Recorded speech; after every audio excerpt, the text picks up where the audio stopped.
Good evening and welcome to Beauty Talk for today, May 18th. Thank you guys for tuning in. We have our special guest as always. She's no stranger to the show. Miss Marietta Carter-Narcisse is on the line with us, and my sister Denise is here as well. She's gonna jump on real quick. Hey there, everybody. Thank you guys for joining us this evening. Just a quick reminder to follow us on all of our social media accounts. On Facebook, we are Beauty Talk Online Radio. On Instagram, we are beauty_talk_media. And on X, we are beauty_talk. And then you can follow Janice and I on all social media just by our names, Denise Tunnell and Janice Tunnell. We are finally getting used to saying X. Yes. Didn't want to, but yeah. Right. All right. Well, welcome to the show, Marietta. How are you? I am muted. Um, I'm good. I'm really good. You know, life goes on. Yep, absolutely. Absolutely. And speaking of life goes on, you are now back to being an instructor at a Yeah, makeup I kind school. of never stopped, but I'm now back Right. at the school. Um, Not as a full time, but um, I guess full time in the sense of it's a regular kind of schedule. It's Right. nice because it's in blocks, so it's not like every single day. Mm-hmm. So I do like the fundamentals class when it starts, and Mm-hmm. that's like a 10-day block. And then I go on to the film class when they start. So I get them twice when they first Gotcha. walk through the door, and then kind of when they get ready to move on or close to graduation. So it's So, great. so when they first walk through the door, how long do you have them? I have them for 10 days Okay. and 10, actually 11 days because it's 10 days and then a break, and then I get them back for the business portion for 1 day. But Okay. it's great because they come in and now it's so different because I'm really in the classroom with Right. Instagram, Right. TikTok, Oh, we're gonna get to that. YouTube, We're YouTube, gonna get to that. and, and everything else that's out there. Yeah. Now, what school So is this? Cosmix School of Makeup Artistry in Fort Lauderdale. Gotcha. And Yeah. so how exactly is this program structured? So if someone comes Um, into this program, like what could they look forward to? Like once they start with you, then what's after that?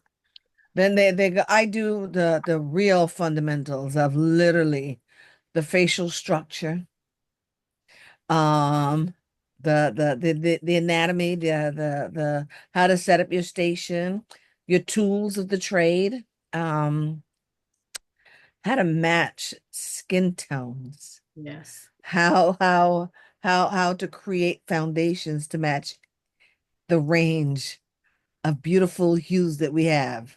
Mhm. So from the lightest to the darkest, from the warmest to the coolest, um, how to organize their makeup and how to use, because a lot of them have never used cream makeup.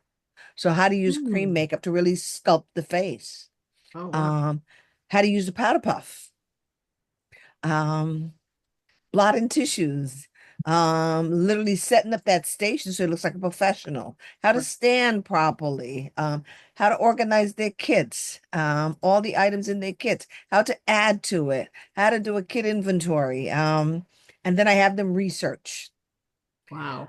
I have them research products, the products that we used to use as pros that the regular consumer didn't get their hands on unless they came through us. But Right. now they're all available to Right. everyone, but Right. people still don't really have a really good knowledge of the product. So I have them research Kryolan, the oldest line in the world, Mm-hmm.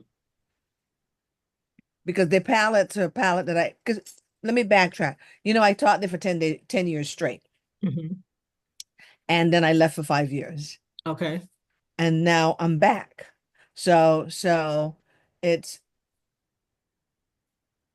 they could see the difference from when I was there from Mhm. to now that I'm back because Right. the students have a different sense of self, a different sense of structure and foundation.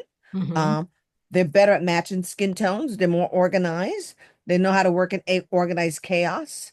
Um, and they're much, much better at matching skin tones. I mean, which is critical because you can do all the eyeliner you want, but if you can't get that skin tone right, Right.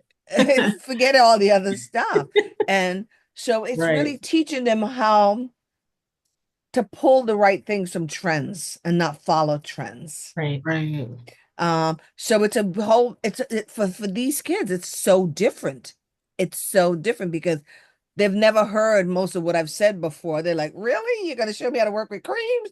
And what about the contour? And don't I need to go out and buy 2 more contour palettes? No, you don't need to buy contour at all. Let's look at the kit and see what's in Right. there. Right. You know, and I start off by having them swatch Mhm. the palette so they could see the color.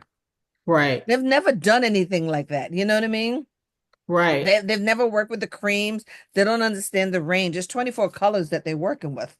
And that's a palette that I curated years ago at the school. Mm-hmm. And myself and Cher Core Salzman, the print fashion instructor. So it's very different for them. Um, and I use a white palette so they could see the color. And I have them swatch the colors on white paper so they could see it. And then Right. we rearranged how the palette comes because the palettes come pre-organized already, but I have Right. them switch the arrangement so they could see the range of the color because the palettes doesn't come, they don't come with light, medium, dark Right. arranged that way so they could see it. It's this color, that color, they're all over the place. So I have them rearranged so they can see the warms, the cools, and then the Yeah. darkest color in the kit. So they freak out because then I tell them, okay, so match up. I'm gonna show you how to match up a contour and create a contour, right? All right. Then the next day I switch it all around. Okay, now use the darkest color of the kit to blend, and that's your contour. Huh? Ow! So they Right. freak out literally. So a big part is them learning how to blend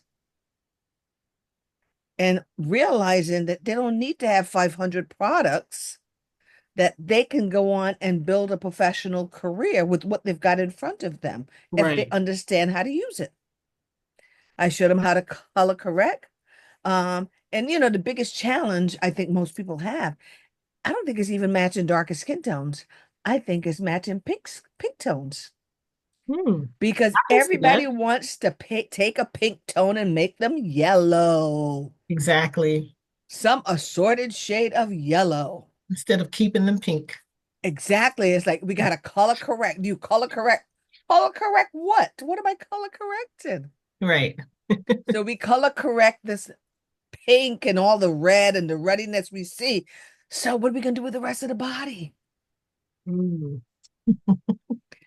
So when I showed them that, they're like, "You're gonna put pink into that pink skin, a whole lot of pink into that pink skin.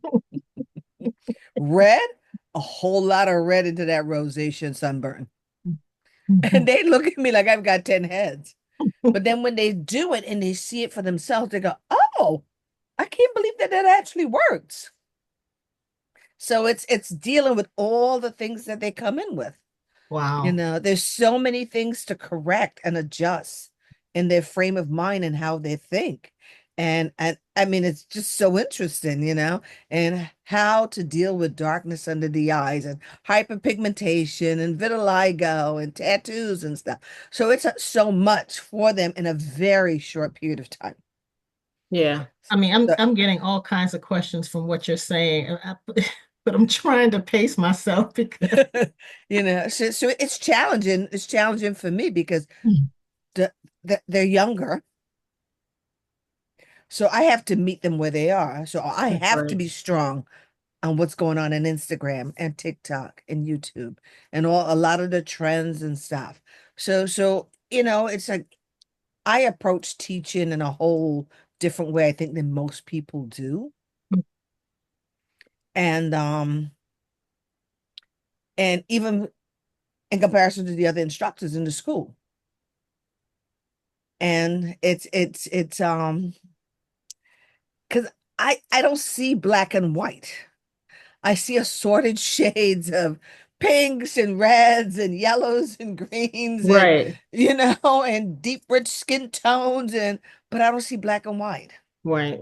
So I take the fear out of them of doing a race Hmm. and Yeah. teach them how to do Barney the Purple Man or the Right. Geico Lizard. Right. Right. You know what I mean? That makes And sense. when the race is removed from it and the skin texture is removed from it, then they start to see clearer Yeah. and they just approach it as color. Which is how they're supposed to approach it anyway. And but that's not what's happening. You know Yeah. that. Right. Right. Absolutely. People are hung up on race. Yeah. They hung up on race, they hung up on texture, they hung up on the word mature skin. So I try to take all those things that they're dealing with on a regular basis and all the blush that's now meeting underneath the eye. I don't know how we got there, but we're Right. here. Right. The nose contour that's gone from being brown on this side to now brown in the middle. I mean, it's just one thing after the other, after the other, after the other. Yeah. So I because you say, how did we get here? I want to go back just a little bit because, it used to be so many schools out there, all across the country, all across the world. And you don't see that much anymore. Unless it's something very specific. Why do you think that is? And how do we still how do we still get it out there to young artists that um they should have some type of structured learning versus seeing what you see on social media? Because I feel like social media is how we got there with the brown line down the middle and the you know little dot, yeah, the yeah, little yeah, and that grower. little dot yeah. Exactly. So I think that's such an amazing question and a very much needed question. hmm Um, Schools. When I went to school, which is eons ago, there were no schools on the East Coast, hmm except for Christine Valmet in New York, that it's a skincare school with a makeup program, but didn't really go into makeup for film and television, right. right? It was more makeup, salon-based makeup. Correct me if I'm wrong, but I think it was more salon-based, everyday woman type of makeup. Right. So all the makeup schools were in the hub of the film capital at the time. hmm Um, then that went from Christine Valmet to hmm Mud to Makeup Forever, and whatever little programs that might have popped up here and there. hmm I'm not sure when Gwyneth came up in Atlanta, but I know that that's the other one, right? But hmm those are all the ones that I could think of on the East Coast. And Cosmix. Cosmix is an accredited school with a skincare program now and full makeup. What about Blasco? Yeah, I think he has one. Blasco was in Miami, but later in the 90s. He opened one in Miami, but it wasn't sustainable. It didn't hold up. And Yeah. he opened in Orlando, and that held up for quite a while. So then that closed down eventually. Okay. So all that's left now, because Mud is closed in New York, Yeah. all that's left now, really, that's a really strong film, is Cosmix. Mm. Um, on the West Coast, same thing.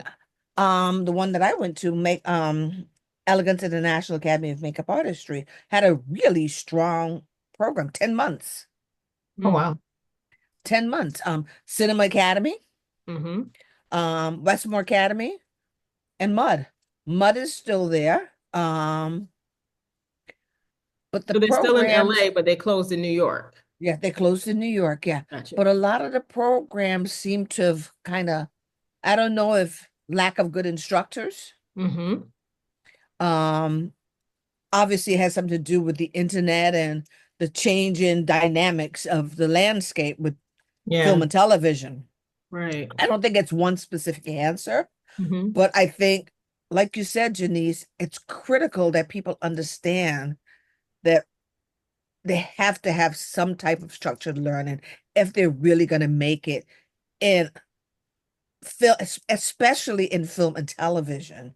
Not so much the fashion world, even though they do need structure for the fashion and film world, I mean the fashion and print world, but in film and television because it speaks a whole nother language, Yeah.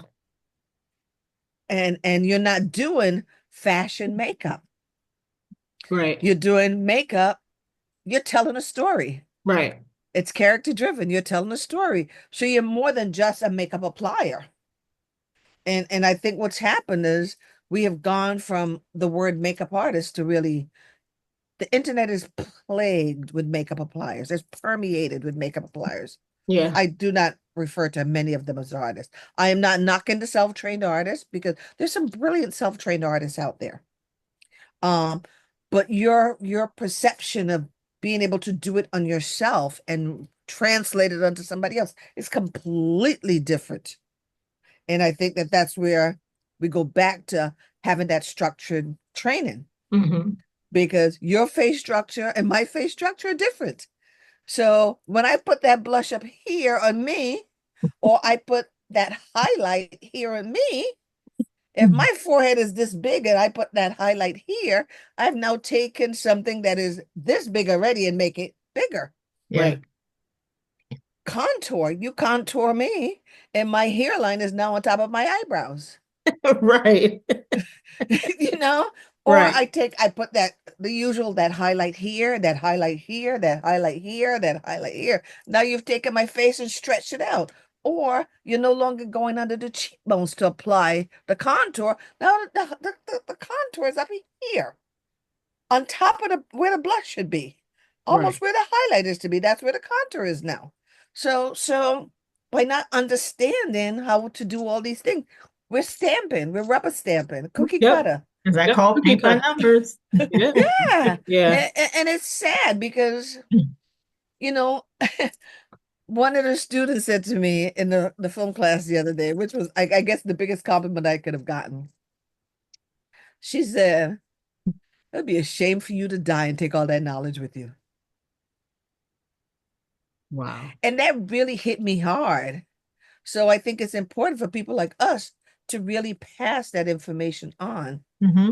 to those that's coming after us so Hmm. that we do maintain some type of integrity Yeah. Absolutely. within the industry that we work so hard, where so many people like Bernadine and Marie and all of them, where we're standing on top of their shoulders to make a name within film and television, you know what I mean? That I think we owe it to them to help train those that's coming after us. And so I'm really, really excited and happy to be back in the classroom. I mean, That's good. because I can see where I'm making a difference. Yeah, Good. that's great. Now, I want to talk in a few minutes about contour and highlighting. You sent me a reel or something on Instagram, and I want to talk about that. But before we do, like, how effective do you think online classes are? Because I know you have like some online classes, and so and most of yours is more theory than Yeah. practical. But Mhm. there are people who are trying to teach, the practical stuff online. So how effective do you think online classes are? My verdict is still out on that because if you're holding the brushing correctly, I can come over you and guide you to hold that brush Hmm. for that proper placement, um, to correct that lip liner.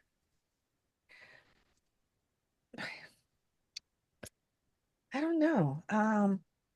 I guess if that's your only means, it's better Right. than nothing, And nothing. you know? And that depends on if the demo that you're seeing Hmm. is effective enough to help me get there, to help me hold my hand the right way, to help Hmm. me look at my subject the right way, you know what I mean?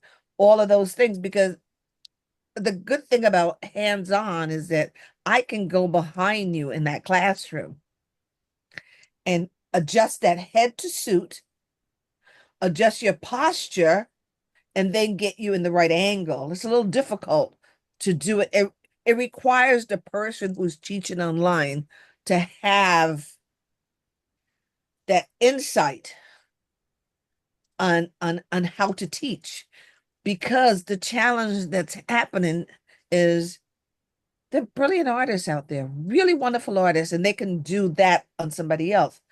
But to get that instruction across, if you don't have, if you don't know how to educate, it's not going to be effective, because knowing your craft and teaching your craft to someone else, it's completely different. That's right. The two are not interchangeable at all. And that's, I think, is one of the biggest challenges of our industry. People bring in people to do demos and to do lectures and to guest speak and all the above, but they're not educators. Right. And I knew years ago, when I've been teaching for 30 plus years. I was teaching before I got into makeup. I was teaching math. I was tutoring math. I was teaching people how to sew. So it wasn't, teaching was not new for me. It's just the material was different. So I've been teaching for years. That's just how it worked out. And then when I saw the internet, and I realized how much the internet was going to play in our lives, I went back and I did my master's in higher education, you know that, and with a focus in adult teaching and learning and online teaching and learning. Because whatever I got in here, I got to get it across with all these other things that are now coming into play. Right. So I think that has really helped me by staying abreast of what's going on in the internet, to be able, and understanding that everybody doesn't learn the same way, everybody learns Right. differently. That's right. So I might repeat myself two, three times, but that's to get all the different people for them to learn. And by repetition, you know, so I've learned a lot of different techniques and stuff, but if you've never really learned how to educate, no matter how good you are as an artist, it's not going to come across to that person who's struggling. So I have to be able to get through to the weakest person in my class, the weakest learner in my class. Yeah. I mean, I asked that question because I'm wondering where is makeup education headed? I mean, are we headed to just social media with makeup education? Oh I God. mean, and it just that just brings me to this whole TikTok, Instagram type instruction that you see all the time, and this whole new thing with, highlight is the new contour, and it's like you look at these videos and the whole face is painted yellow. And it's like, Yellow, it's like, yellow. okay, And it's 600 crazy. layers. What I'm really confused about is, now I seen you put on this stuff, and then you go back, and I don't know where the foundation goes in between all of this Right, stuff. And then right. after you've done all of that, then you go back and you put more stuff underneath the eyes. And I'm thinking, why? Why do we need that much? I am so confused by the thought process behind so much of this stuff, especially now since these kids are in my class and they're like, "That's all you're gonna put on?" That's Right. uh, and they're like, "Oh, wow. Is that underpainting? Is that such and such? Is that reverse contour? Is that color correcting? I don't know. Y'all can call it whatever you want to call it, but this is how you do it." Because I can't get with all the names, because what I think is one thing, they're calling something totally different. No, right. So that aspect of it, I'm like, this is how you do it. If you want, this is the end result you want, this is how you do it. I said, why am I putting 300 colors under your eyes first before I can even see what the foundation is going to do? Let me see if the foundation is going to cover that little bit of discoloration you have. If it doesn't, then we go further. But let's Right. see. Before Yeah. I put 3 layers of stuff under your eyes, and then now I have to put the foundation to match those 3 layers. Right. And now I got to go back and pile this other stuff on. Concealer, neutralizer, corrector, color. I'm so confused by the names, guy. I got to tell you. And then, I'm teaching them how to sculpt the face. I'm teaching them how to use cream blush. Mhm. So that's like a whole nother ball game. You don't need to have 500 colors of cream blush. What for? Right. And then I teach them how to use, once I, because I, the biggest thing that I teach them is how to contour first. Contour, I said, if you want to get that really no makeup look, contour, blush, then foundation. And they go, huh? What? Let's try it and see how it works. Contour, now blend it. Blush, now blend it. Now apply your foundation. Oh, oh, oh, that really works. Yeah, it does.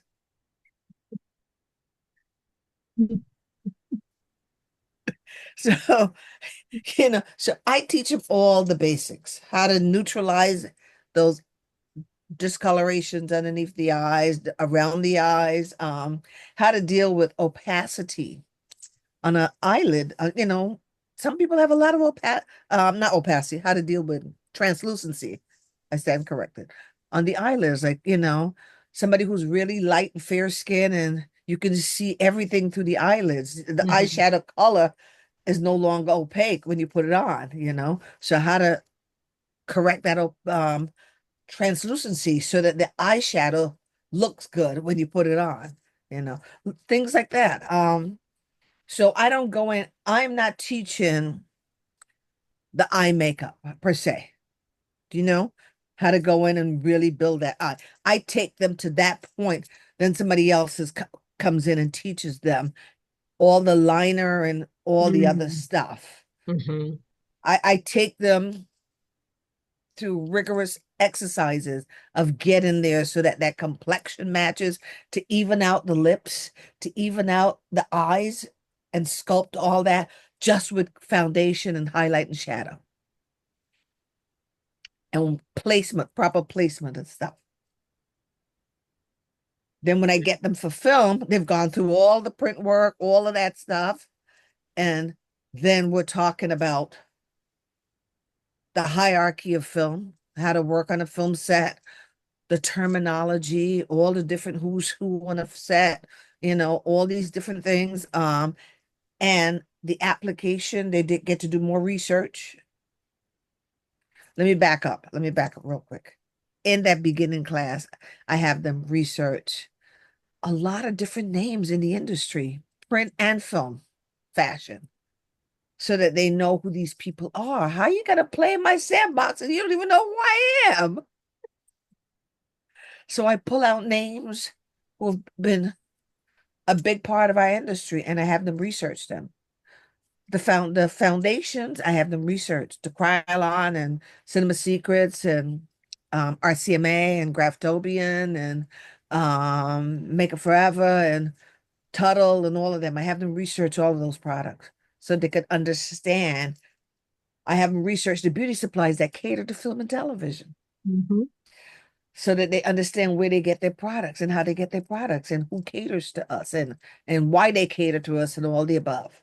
Um, so those are things that I realize when they don't do them, by the time they get to me in film, they don't know what I'm talking about. Mhm. So I have them doing when they first come in. So by the time they get to me, it's just a refresher. By the time they get to the film class, it's just a refresher. It's just more of the same. Then I have them research period makeup. I teach them how to build a morgue, whether it be on Pinterest or it was a virtual morgue, or just create in Canva, or a physical morgue where they have a binder and They've got a collection of photos and stuff.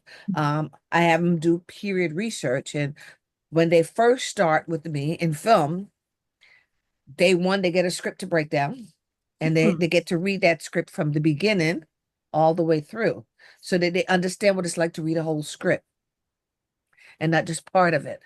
I only make them break down the first 10 pages because once you understand, you understand. Right.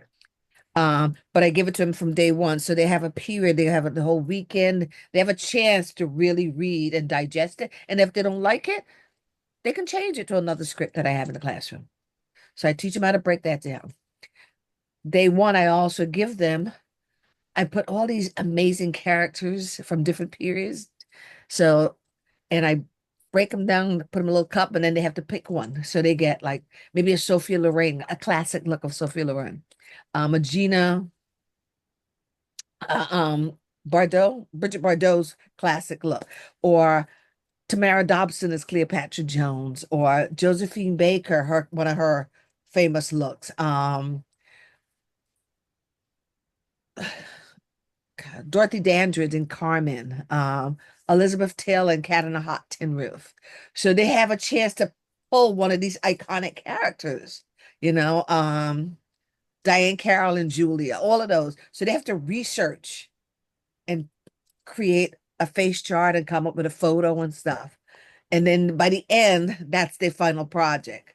Oh, But they have wow. then the whole class, I give it to them the day one. So they have a chance to come in and start to really dig. And, as the week progresses, we talk about it and if they have any challenges and they really get into it because they get the wigs, they get the props, they get everything. And they have a lot of fun doing it.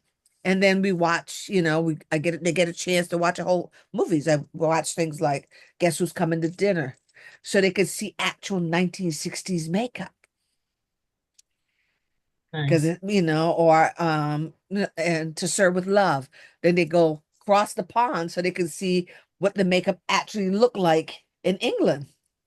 Mhm. Um, the last one I did was Diana Ross, Mahogany, because there's so much fashion stuff Yeah. in that movie. There's a lot of beautiful fashion stuff. So they get a chance to really look at different elements and it's so funny because they go, "Oh, we know what poor man's process is now." Because, and it's so good to see that they understand them when they watch. Okay, that's a poor man process shot. And then they can Yeah. relate to it and stuff. So it's great when I see that they understand what they're learning, and they And come up with great questions. now, how long did you say this whole program is? The way the program is structured now, some start off in skincare. Oh, So okay, gotcha. which is great because they get their Yeah. skincare license by the Oh, time they yeah. finish. They've got a skincare license. So we don't know how the states are going to be. So it's Yeah. better for them to have that license in so they can do makeup without being interrupted. That's, True. yeah. And especially if maybe if somebody does want to, pursue film and television going into the union, you have that license too. Yeah. That's great. So it's great for them all around. So some start off that way. Okay. Some start off at the end program, which is the prosthetics of the molding and the Mhm. sculpting and all of that. And then when they finish, then they go into skin. They go through the program and no, they leave that and they go into skincare and then start the whole program. So it's two ways, depending on where they're starting, what time of the year they're starting, Oh, how gotcha. they can fit in. Yeah. Gotcha. So they go through skincare and then from skincare, then they come to the basics. Gotcha. Some graduate after the basics, because they're just doing the fashion program.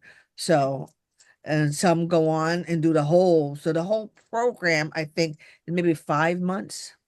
Not bad. Not bad. Yeah. It's really accelerated though. Okay. And so I have to stress upon them,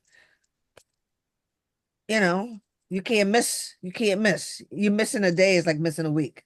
Mhm. So it's accountability also. Early is on time is late, late is unacceptable. So that's like my mantra. Mhm. I said, if you're not in class, production's rented, $500,000 worth of equipment. You don't show up, You don't call, you don't, it's accountability. So Yeah. from day one, I start a chat and the homework, one of my students has to put the homework in the chat. As I find articles or things that they'll be interested in or they can learn from, I put it in the chat for them. I create teams to clean up the room after. So they have to know how to clean up that room. No, you're not going to walk up and clean up your station. If you're in a makeup trailer, you're going to clean up the whole trailer. You're not going to clean up just your station. You're part of a team. So they Right. understand how to do that. I mean, everything's structured. If they're going to be late, I want them to text me. When they come into that classroom, do not disturb my class. Do not come in like a bat out of hell. Read the room. Learn how to read the room. Um, knock on that door before you will open it. So there's a lot of structure that I try to put in place, which is a lot. Um, if you're sick, you get in that chat and you let me know.